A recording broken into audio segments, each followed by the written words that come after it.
Okay, today we're going to be going over the punctuation mark known as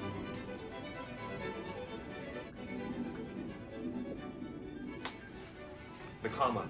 This is going to be an English composition class geared towards high school / college students. I'm joined today by three of them. Eric.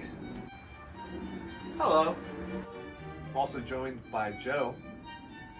What's up, dudes? And also Mary. Hi. You all look related, but it doesn't matter. We're going to move on. So before I get into the meat and potatoes, so to speak, of what the comma is when it comes to punctuation and its importance, I'm going to give you a little example. So let's go ahead and take some words together here. I'm going to not include any punctuation at all. I'm not going to capitalize anything else because I want to see if any of you can come up here and correctly put the commas where they belong. So we're going to start with something like, I'll just capitalize the first word in this.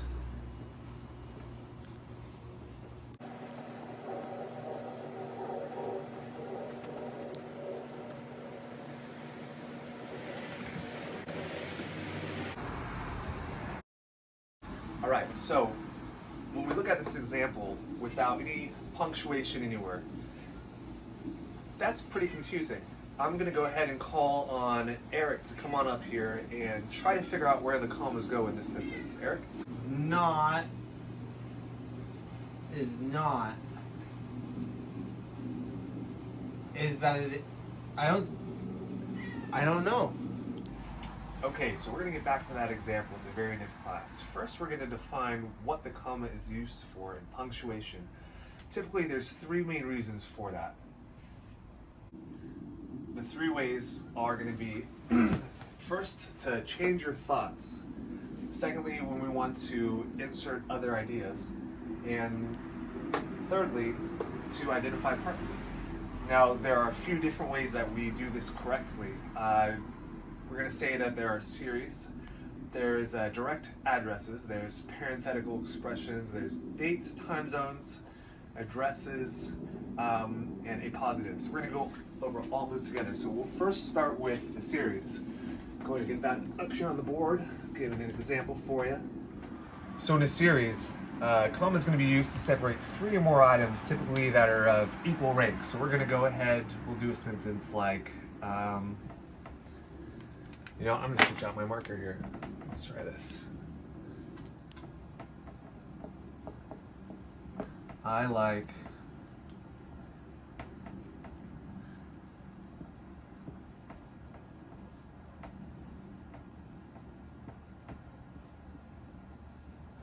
So in this sentence, we have a series here.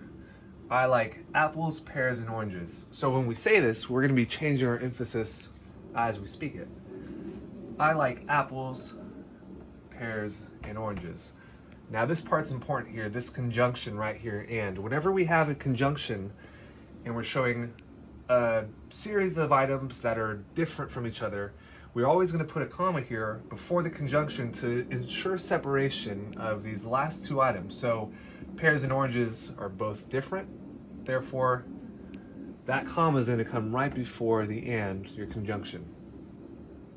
So this comma in a series will work for a series of words, series of phrases, and a series of clauses. Now, there is one example I want to give real quick, and I'm going to call on Joe to come up here and try to figure this one out. Let's go with, change my marker again.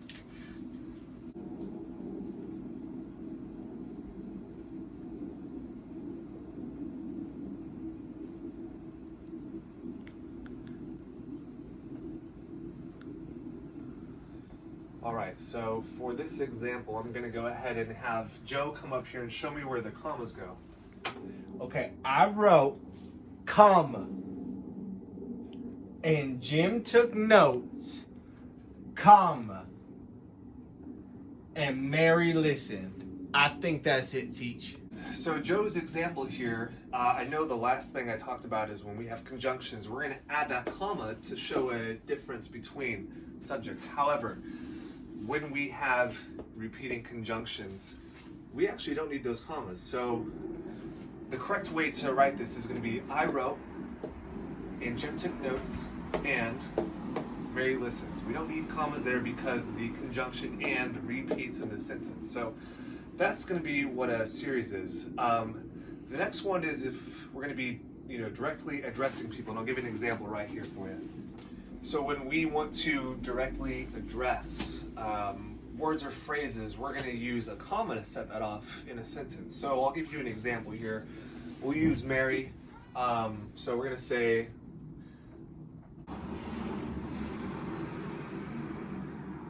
did you know, Mary, that Top Gun 2 is awesome?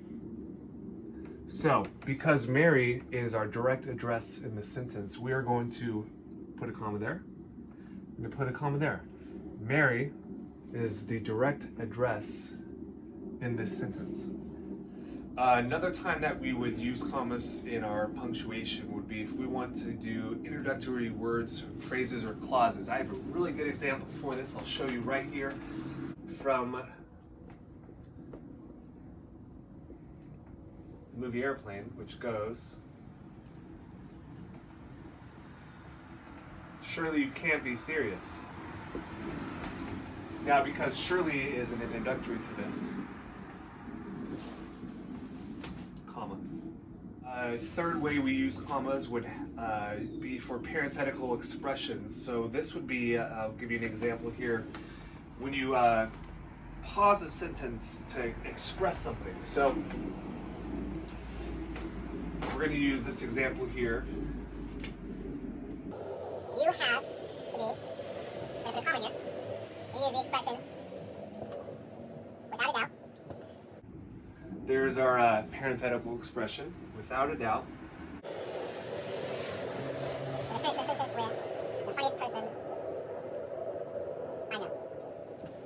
So the commas that are used here are used to break up our sentence. They interject a parenthetical expression. That expression here is without a doubt. You can plug in words, you can plug in phrases if you want. But this is an example where if you don't have these commas and you try to read this sentence, it's just not going to sound right. Those commas are very important for parenthetical expressions. So one thing I want to say real quick about this sentence, and some may confuse, is don't use the commas if the parenthetical expressions actually don't interrupt the sentence. So I'll give you an example looking at this. So we're going to change a few things here. We're going to say that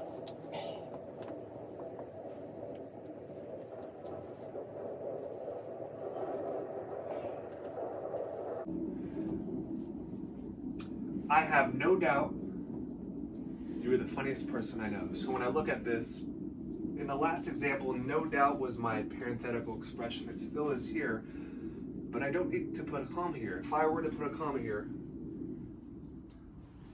and then I try to read this, it just doesn't sound right. So I have pause, no doubt pause, you are the funniest person I know.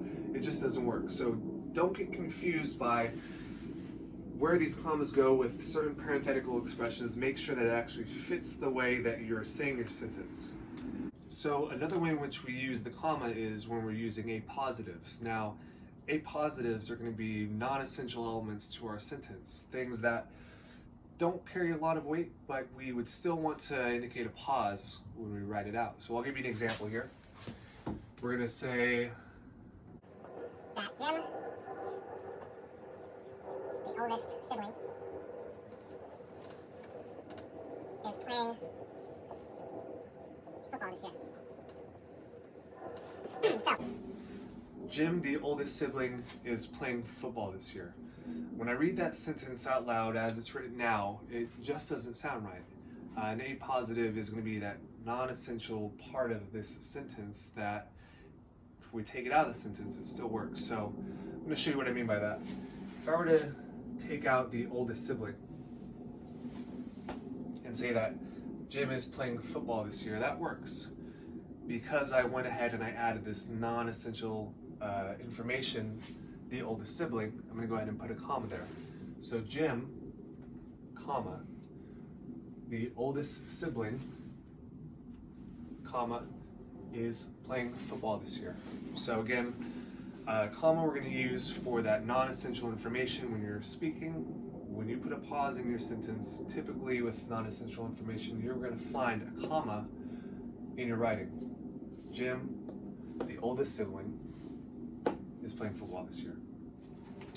Okay, so there's a few more rules that I want to go over for commas. The first of which is going to be independent adjectives. So that's going to be when we have two adjectives that are modifying a noun that we want to separate using a comma. So I'm actually going to call on Mary to come up here and see if she can figure out what my example is. So let me clear this real quick. All right, so for my example for Mary here, I'm going to go ahead and write this out. We're going to say, the fantastic, whimsical actor, nailed part. so I'm going to have Mary come up here and show me where she thinks the comma should go in this sentence. I think that's right.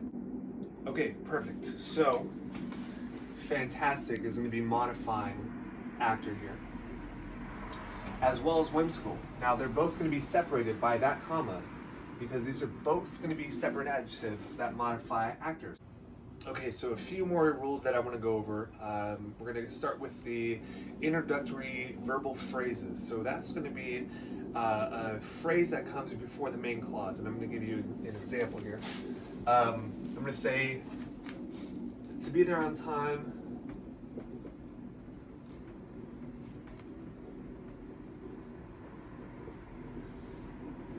To be there on time, I have to get there at 4.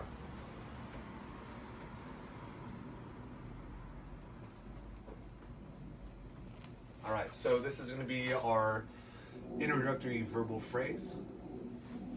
And because it comes before the main clause, I have to get there at 4. We're going to go ahead and separate that with a comma. Now, not that much different from an introductory verbal phrase is going to be our prepositional phrase. And that's going to be a phrase that comes before a sentence that's made up, or this is key here, 4 words or more. I'm going to give you an example here. We're going to say, in the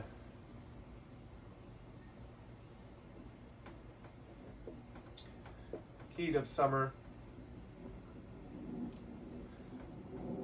I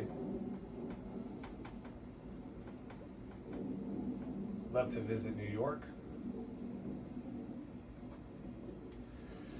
So our prepositional phrase here is going to be in the heat of summer, because that's going to be coming before our main clause, which is I love to visit New York. Now again, this is important here. This is going to be 4 words or more that make up this prepositional phrase.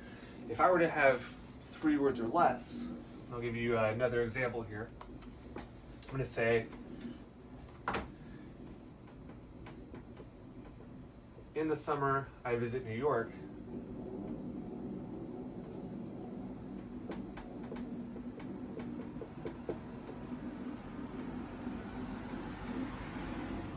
All right, so in the summer I visit New York.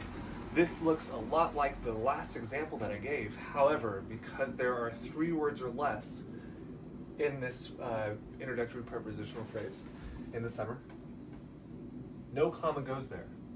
All right, so just remember that when we're separating prepositional phrases that we're going to throw in our sentences, it has to be 4 words or more to use a comma. If it's not, don't get confused. The comma does not go there, okay? Okay, so we went over a lot. These are going to be just a few of the rules that go over what commas are when it comes to punctuation. We didn't go over all of them. We hit some good points. The last of which I want to make is going to be for clarity. So I'm going to give you an example here. When I want to put emphasis on something, or if I want to not have people misread what my sentence is when I'm writing about it, I'm going to use a comma. So we're going to say the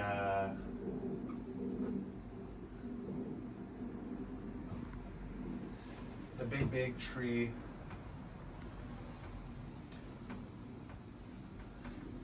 that he fell off of.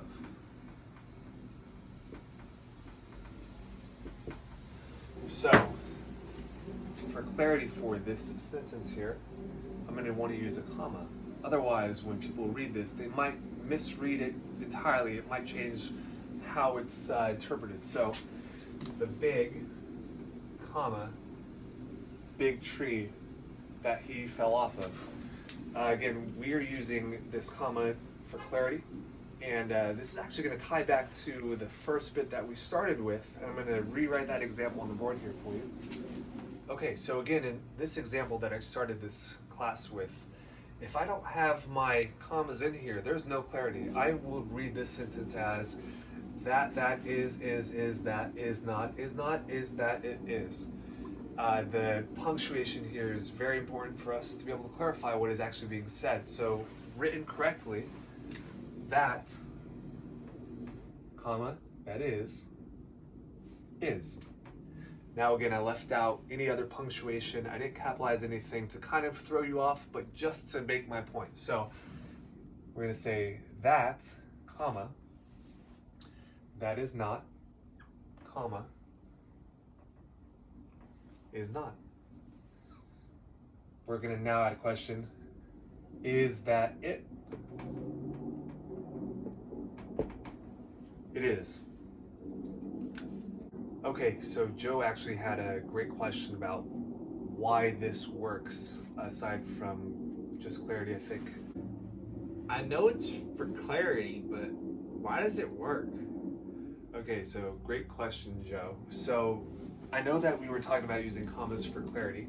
In this sentence, this is a great example of it, but this also goes back to what we were talking about with a positive. So in this example, if I look at this sentence, that is, if I were to take out that is, and I still read this sentence, that is my subject, is my verb, that's a complete sentence right there. So this information is actually not essential because without that information, it already answers it. Same with the following sentence. That is not is not. If I take out that is not, I can still say that is not. That middle part's, again, an A positive. So the reason this example works, not just for clarity, because without the commas, I'm not going to be able to read this properly, but that middle information on those two sentences is an A positive. It's not essential. Great question, Joe. All right, well, I want to thank you for joining me for the English composition class on commas. Now, again, this is just a few of the rules that are out there for commas, but this is a great starting spot for you for your scholarly writing, and best of luck to you. Cheers.